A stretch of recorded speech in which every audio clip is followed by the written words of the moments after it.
¿A quiénes incluye su visión del mundo? ¿A todos en general o solo a los que están de acuerdo con sus ideas y pensamientos? La respuesta a esa pregunta provocó el exterminio de 18 millones de personas durante el Holocausto. Cuando hablamos de esa etapa de la historia de la humanidad, prácticamente vemos una historia en blanco y negro que paradójicamente, que peligrosamente parece repetirse en nuestros tiempos. Hoy está con nosotros, como los martes, nuestro colega Bernie Jiménez para desarrollar un tema que todavía Bernie nos pone a pensar cómo puede ser tan cruel el ser humano con su misma especie. Buenos días, adelante. Así es, y es que realmente quien no conoce la historia está condenado a repetirla, y es que eso que estás comentando, el tema de el holocausto, que para muchas personas puede parecer incluso como pues salida de un libro de historia o de alguna película de Hollywood que también ha retratado innumerables veces estas escenas tan crueles y tan trágicas del holocausto judío, puede parecer que es sacado de una película y también muy lejano a nuestra realidad ya en el 2023. Lo cierto del caso es que esta situación que acabó con la vida de 18 millones de personas, entre estas 18 millones de personas, 6 millones de judíos, puede parecer incluso pues una escena muy desagradable, una vergüenza incluso para algunos países involucrados en esta masacre. Pero bueno, lo importante de todos estos espacios que tenemos para poder conocer un poco cuáles han sido los capítulos de algunos momentos históricos, puede servir para que no le ocurra a usted lo que le pasó a personas como las que yo tengo a mi espalda. Y son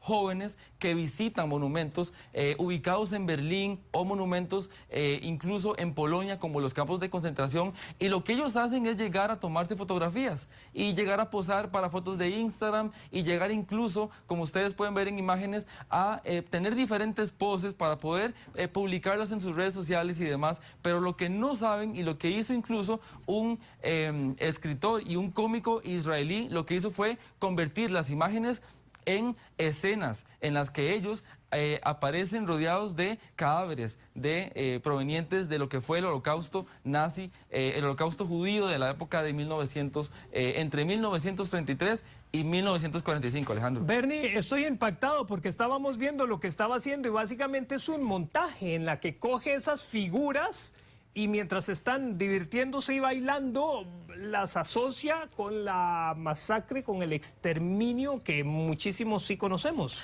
Sí, y es que son jóvenes, la mayoría de ellos influenciadores, que pues, lo que hacen es visitar esos monumentos y no con el debido respeto, porque lo que hacen es subirse a estos bloques de piedra. Estos bloques de piedra constituyen, digámoslo así, como un monumento al holocausto que fue trabajado por un arquitecto estadounidense de origen judío. Lo que él hizo fue representar que hay diferentes, vamos a ver, lo que él representa son diferentes bloques de piedra, no precisamente digamos que reflejando lo que fueron las lápidas o las fosas comunes de estos judíos, sino lo que él quiere representar como una escena en la cual, al parecer o a simple vista, parece una escena ordenada de bloques de piedra, pero que cuando ustedes están dentro se puede convertir pues en una imagen un poco tétrica para los visitantes. Y como bien lo estábamos viendo, ellos también visitan monumentos como el campo de concentración en Polonia, llamado Auschwitz, que es un campo de concentración que la ONU desde el 2005 conmemora año tras año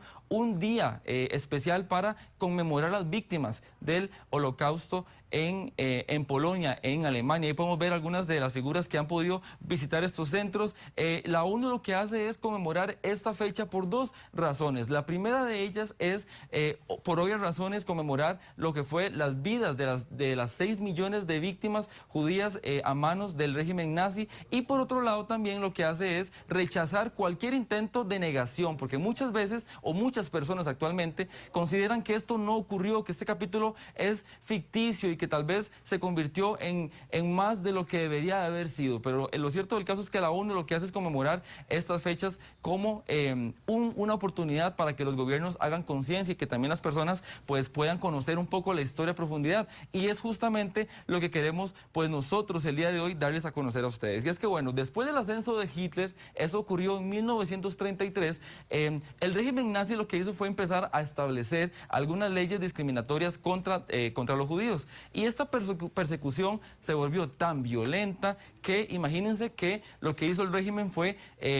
empezar no solamente a discriminarlos, sino estableció lo que llamó la solución final para los judíos, que constituyó en la aniquilación de las personas a través de métodos, por ejemplo, como el fusilamiento en algunas ciudades en las cuales se fusilaban a los hombres judíos en edad militar. Esa fue la primera, digamos, población que fue aniquilada, y posteriormente se empezaron a fusilar comunidades enteras de judíos. Y por otro lado también se establecieron mecanismos de exterminio, que son esos que ustedes están viendo en pantallas, que son los campos de concentración y también los campos de exterminio, en los cuales el régimen construyó 5 campos de exterminio, en los cuales lo que hacía era llevar a los judíos de casi todos los países de Europa hacia Polonia, en este campo de concentración llamado Auschwitz, que fue un campo de concentración que tuvo una vida de 3 años, en los cuales lo que hacían eran diferentes mecanismos de tortura y también una clasificación. Entonces, ahí donde podemos ver que este odio que tienen hacia los judíos también era muy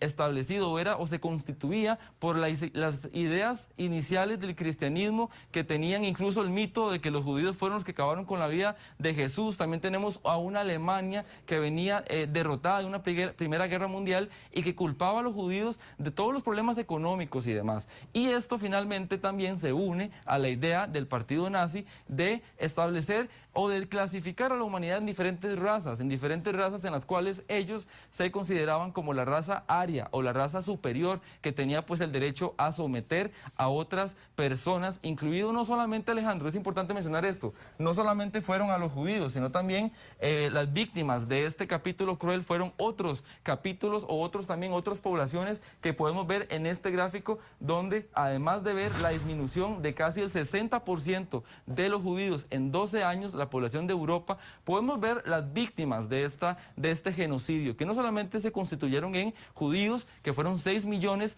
sino también en otras poblaciones como la población soviética, polacos, serbios, discapacitados, gitanos, homosexuales, delincuentes, y también por ese lado tenemos a los testigos de Jehová, que fueron exterminados durante los 12 años que duró pues toda esta tortura a raíz del Holocausto.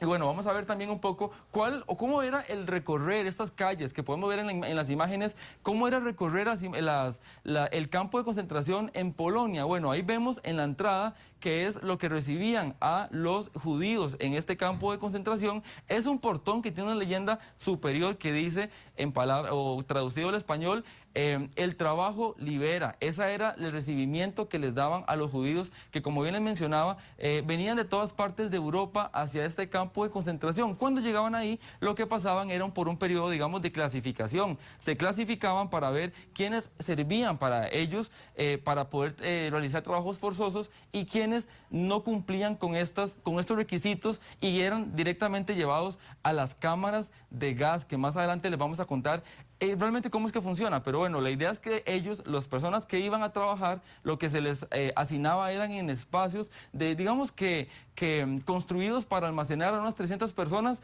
pero también vivían asignadas más de 2.000 personas en estas habitaciones. Al principio, Bernie, muchísimas personas que iban a estos campos de concentración, de hecho, salieron pensando que lo que les estaban ofreciendo era libertad o un escape o una zona en donde iban a ser protegidos. Es por eso que incluso se subían a los trenes y hacían esfuerzos para que su familia no se quedara atrás, lo que hizo que en muchísimos casos todas las familias fueran exterminadas. La fecha de la que hablabas al inicio era 27 de enero, que acabamos de pasar, justamente el viernes, y las imágenes que vemos en este momento es de sobrevivientes del campo de Auschwitz en Polonia, que estaban llorando de nuevo porque tuvieron la posibilidad de utilizar estos aparatos de realidad virtual para revivir. A mí me da escalofrío solo contarlo. Ahora te puedes imaginar, a ustedes que están ahí en la casa, lo que sienten estas personas que pasaron por el horror de saber que a sus familias enteras las estaban exterminando en cámaras de gas, las estaban arrojando en fosas comunes, en una realidad, curiosamente, y voy a contar esta infidencia, diría, que para algunos resulta cada vez más ajena, o resulta prácticamente como una historia lejana, casi como algo que no existió. Y comenten ustedes en sus casas, si tienen la posibilidad, con los adolescentes.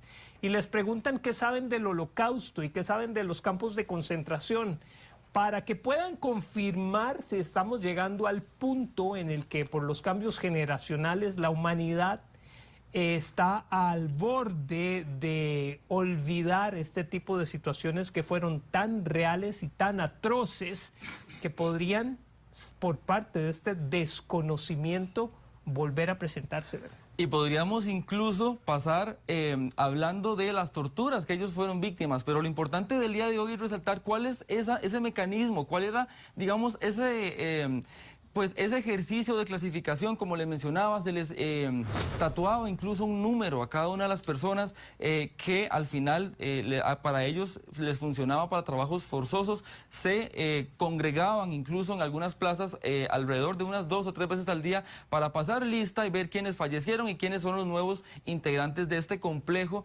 que constituía como les estaba comentando, en Polonia eran 3 campos de concentración y un campo de exterminio. Ahora vamos a ver cómo funcionaba realmente una cámara de gas, porque bueno, las personas que no tenían los requisitos para poder trabajar, lo que se les hacía era llevarlos hasta un edificio que era subterráneo. Ustedes ahí pueden ver como una imagen transversal, digamos, para poder observar cuál era la dinámica. Tenemos la entrada que era subterránea, las personas lo que hacían era ingresar por esas escaleras y llegaban como a una zona común donde lo que hacían ellos era pues quitarse la ropa. Lo que hacían ellos incluso era se les mencionaba como que se iban a recibir un baño, que tenían que quitarse la ropa. Aquí se quitaban sus pertenencias y pasaban de los baños subterráneos a la otra sala. Esta otra sala era una cámara sellada en la cual, pues aquí era donde se producían digamos que las muertes producidas por cianuro, que era un mecanismo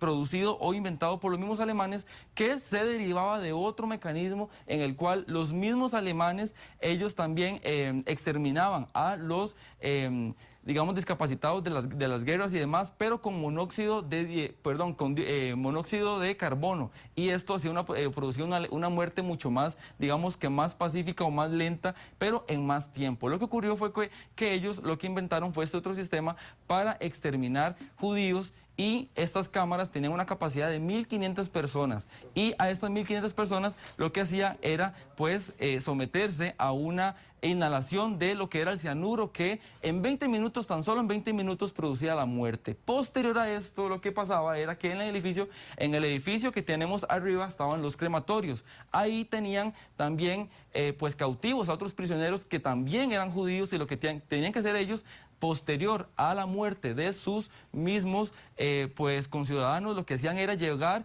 quitarle los dientes de oro o algunas pertenencias, incluso le rapaban el cabello, que son algunas de las imágenes que ustedes pueden tener ahí en pantalla. Eran estas imágenes del cabello que se utilizaba también para producir otro tipo de insumos, ya sea para el consumo de los alemanes o también para usos militares. Y ellos trasladaban los cuerpos hacia el crematorio, que el crematorio también tenía una capacidad de unas 1.400 personas que se podían incinerar en tan solo un día. Y es que, bueno, esto es parte de esa dinámica que tenían o que se estableció a través del régimen judío para poder acabar con la vida de estas personas. Como vemos, son métodos realmente masivos, no es solamente un fusilamiento, sino también eran pues métodos en los cuales lo que hacían era engañar a los judíos, que también es importante mencionarlo, porque todo esto suena como que ellos fueron víctimas pasivas de lo que estaba ocurriendo. Lo que pasaba era que en algunos momentos ellos estaban dando cuenta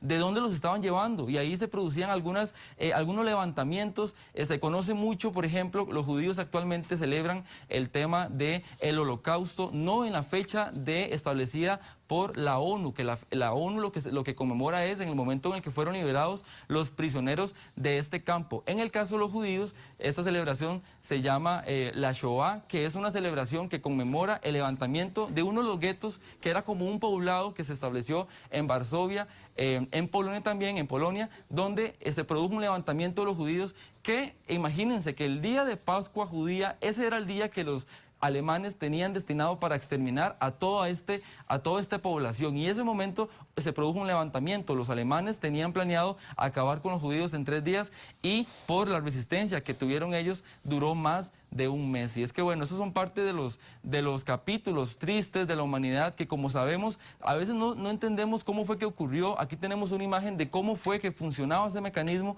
de tortura y también que incluso, Alejandro, también es importante mencionar, el tema de los judíos no es un tema que se quedó solamente en Europa, sino que posterior a la liberación de esta población, muchos de ellos viajaron a otras partes del mundo, incluido nuestro continente, y para eso también pudimos conversar con un representante del Centro Israelita Sionista de Costa Rica, que nos comentó cuál fueron este viaje o cuáles son algunos de los artículos que aún se conservan en uno de los museos que tienen ellos y también que constituye un recordatorio de nuestro país de las víctimas del Holocausto. Escuchemos.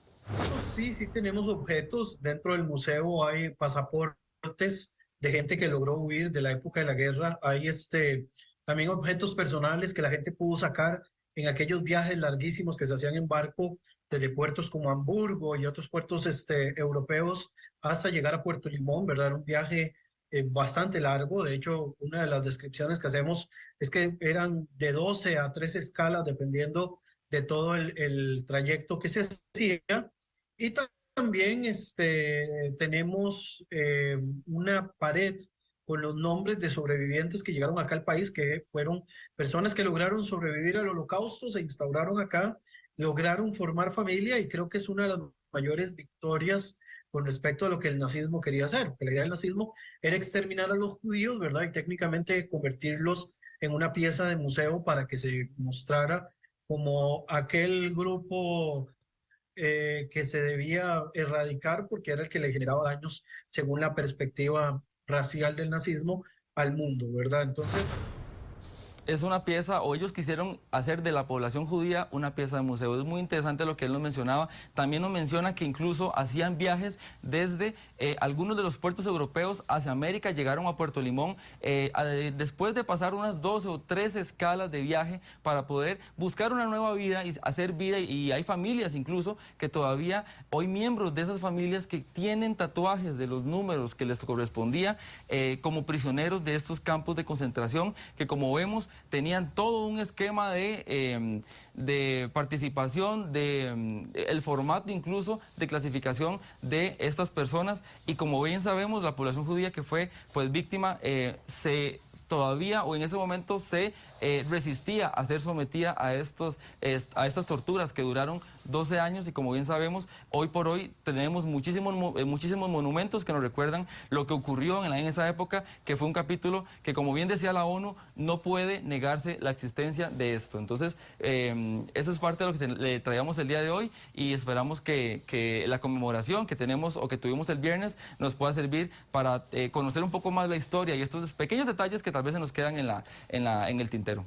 Vieras, Bernie, que por cuestiones de trabajo tuve la oportunidad en la vida de interactuar con muchas personas que estuvieron en campos de concentración, ya personas de edad avanzada, y verles esos pequeños numeritos allí que tenían en los brazos era algo que no terminaba uno de asimilar, realmente impresionaba. Sobre todo cuando tenemos conocimiento de que una pequeñita marca en el cuerpo de alguien significa tanto en la historia de la humanidad. Dado que comentamos que sería una pena que las nuevas generaciones vayan olvidando la importancia de esta oscura etapa de la humanidad y que a los adolescentes es fácil atraerlos hacia un monitor o un dispositivo electrónico, quisimos rescatar tal vez una de las obras, es comercio y es Hollywood, pero más representativas de esta etapa del mundo. Es una película del director Steven Spielberg que se llama La lista Schindler y que presenta la historia de un alemán que salvó a muchos judíos haciendo una lista de personas que en teoría necesitaba para sus fábricas, pero simplemente se dedicó a llenar libros y libros porque realmente les estaba dando una posibilidad de vida. La lista Schindler, vamos a ver el avance, es una película muy vieja, la van a encontrar ya de manera gratuita en las plataformas digitales de descarga como YouTube.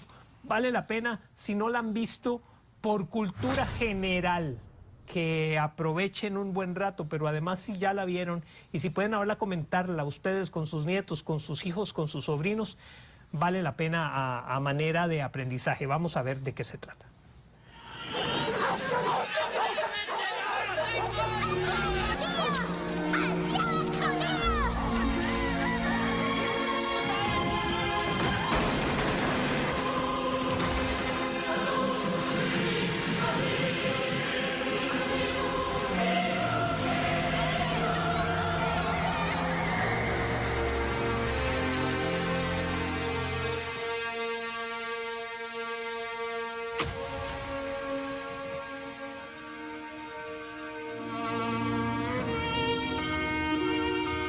La ley me obliga a decirle, señor, que soy judío. Bueno, ¿y yo alemán?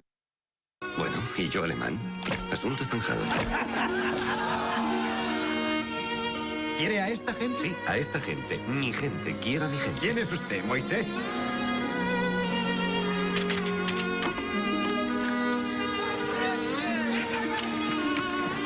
Dicen que su fábrica es un refugio. Dicen que es usted bueno. ¿Quién lo dice? Todo el mundo.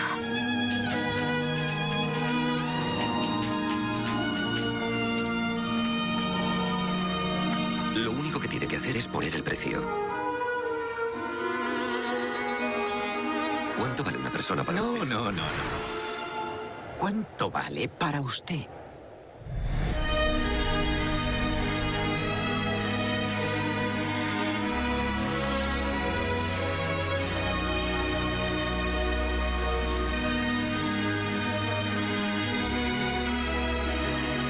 Poder es cuando tenemos justificación para matar. Y no lo hacemos.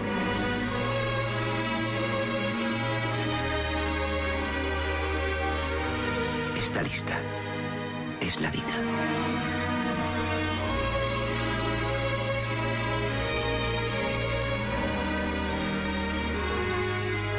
Quien salva una vida, salva al mundo entero. Salvó a más de 1000. Oskar Schindler era miembro del partido nazi y creó un plan elaborado, arriesgado, peligroso y a fin de cuentas exitoso. Esto es una obra de arte. Para quienes hemos visto todavía nos trae recuerdos terribles, pero también enriquecedores a manera de cultura general, como suelo decir. Muchísimas gracias, Bernie, porque la idea que tenemos al revolver estos temas tan emotivos, pues es simplemente presentarlos a la audiencia también para que creen conciencia y amplíen sus criterios. Sí, y Muchísimas gracias. como bien estamos viendo el tema de la película, que no hay evidencias de que un alemán, digamos, que fuera fusilado por evitar torturar a un judío, pero eso muestra también la otra cara, que es importante también siempre ver, pues que no solamente fue una tortura para los judíos, sino también para los alemanes, pues participar en todo este genocidio. Así es, y este tipo de historias siguen repitiéndose, tal vez no a este nivel tan terrible, pero lo hemos visto con gente huyendo de sus países, siendo perseguidos por policías al otro lado de las fronteras.